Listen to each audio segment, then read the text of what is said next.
Alright folks, we climbed out of the blind and we're going to deploy one of my tactics for hung up birds.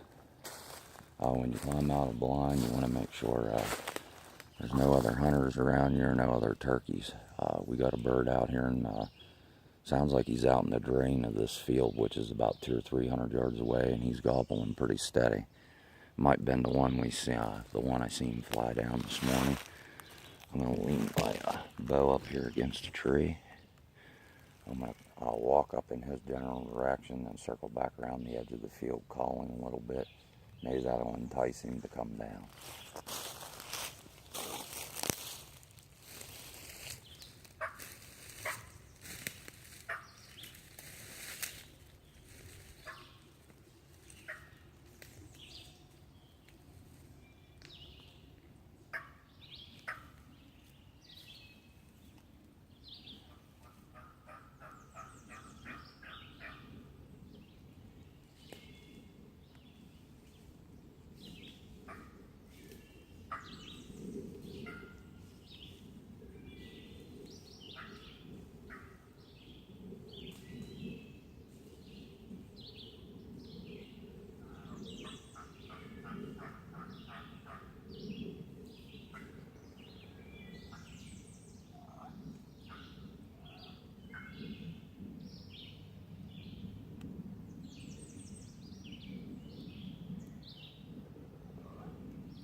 Alright folks, we're going to climb back in the blind.